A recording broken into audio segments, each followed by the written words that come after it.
everyone, welcome back to the channel, and if you're new to the channel, this is Shine and Simplify with Adelicia. Today I'm going to share my journey of taking the SHRM exam and how I prepared, how I mentally stay focused, and how I can share some tips and tricks that will help you on your journey of successfully passing. So, if you're interested in this video, let's just get into it. Okay, first thing was preparation. Taking the SHRM exam is no small task. When it comes to preparing for the exam, there is a lot of content that you must retain and know.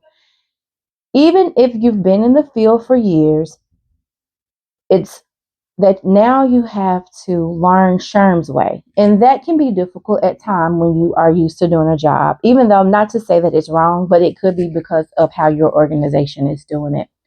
But what I had to do was manage my time and break the information down into manageable chunks where I could read the material, go over it, get a clear understanding before I move forward, and take the practice test. Those practice tests are a lifesaver because not only does it get you ready for the exam, it prepares your mind and your focus in order for you to start taking the test, because the exam is 134 questions and you have 3 hours, and I think now it's 45 minutes. So being able to look at the questions, dissect the questions, and just recall the information in a timely manner, which helps you prepare for the exam. So preparation is key. I would not wait until the last minute. For instance, if you're taking the exam in May, I would suggest that you start now to prepare so that you can at least, SHRM recommends 12 to 14 weeks of study before you take your exam. As far as the resources, I did use the SHRM learning system. I found the SHRM learning system to be an excellent preparation tool, but I also did buy just extra tests to take from Momentix as well, and that helped me as well. But my main source of study material was from SHRM. They supply you with the testing site as well as flashcards of the material that you need to be knowledgeable of, and also, of course, you get the books. You pay for that, and it's the online platform as well. So I did use the SHRM system. And then also I want to shout out Angela with the HR lady. I found her videos on YouTube as well. She was like an aha moment for me, and she helped me. I also used HR Jetpack and also Tamika Green. I had Tamika Green's notes. So those three things were a resource for me. They really helped me. They really gave me that foundation I need to successfully ace this exam. You may not need that. Everybody's learning behaviors are different. So once you found out what your learning behavior is, I think that's key when it comes to learning this exam, and just learning the material. So knowing what your learning style is a great thing. I'm also going to say that those practice exams were very helpful.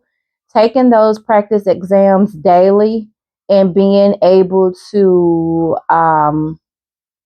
just recalling the material and just preparing your mind for taking the exam, those practice exams really do help. They help you just put you in the mode of testing. So by you going over that every week, setting aside 30 minutes to an hour to go through those practice questions for those each sections, I feel like that really does put you in the mode to prepare you for the exam. And you can also, in the SHRM learning material, you have that access to retake the practice test and the post test as well, more than one time. And it allows for you to just get a clear focus of what areas that you still need improvement on and what areas that you still need to try, just to give you that extra push. Mastering 80% in the practice test is all you need to be considered as being, successful. But of course, some people like to get to 100% of things like that.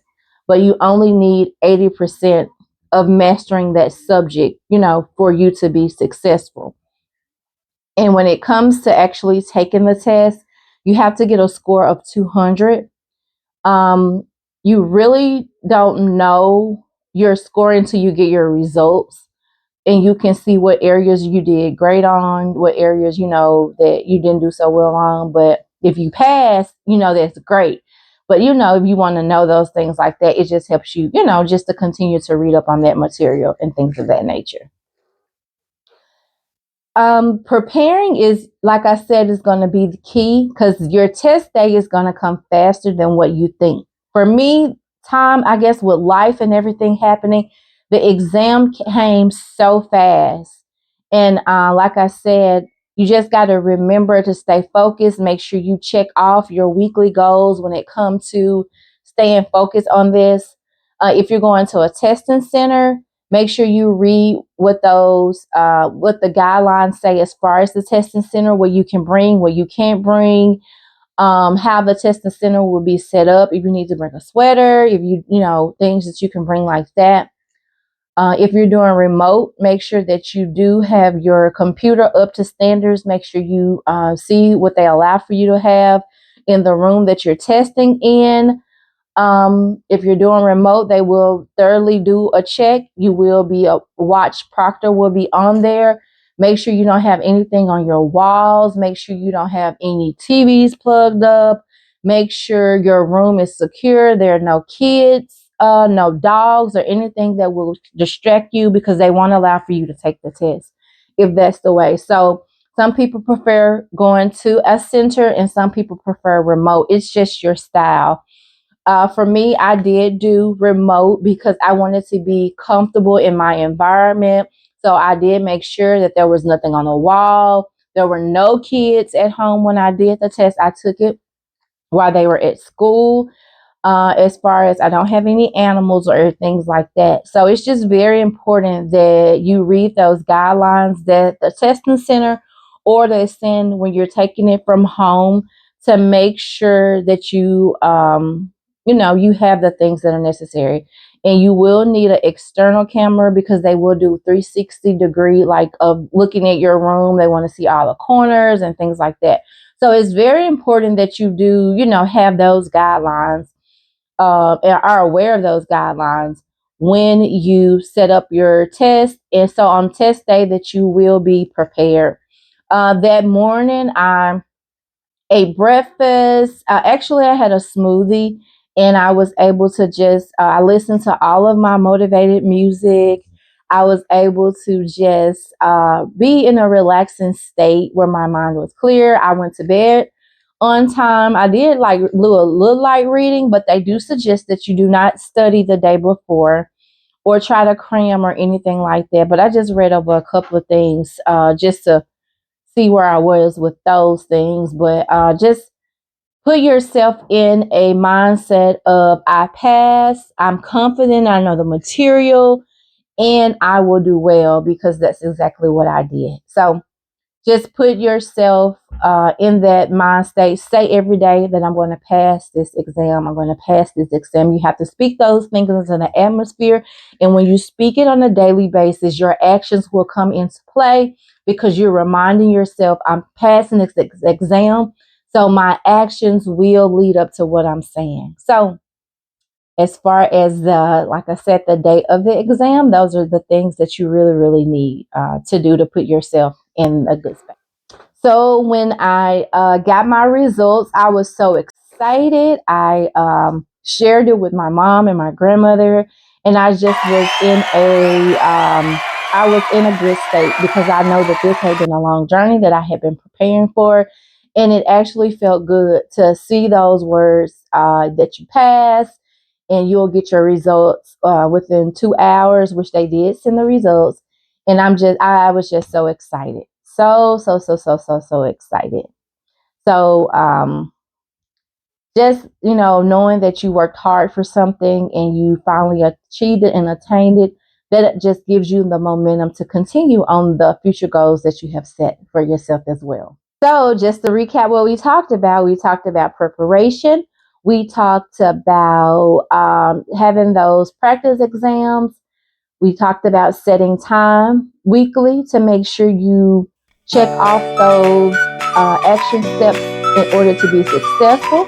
Talked about the resources that I use. We talked about what happens on test day.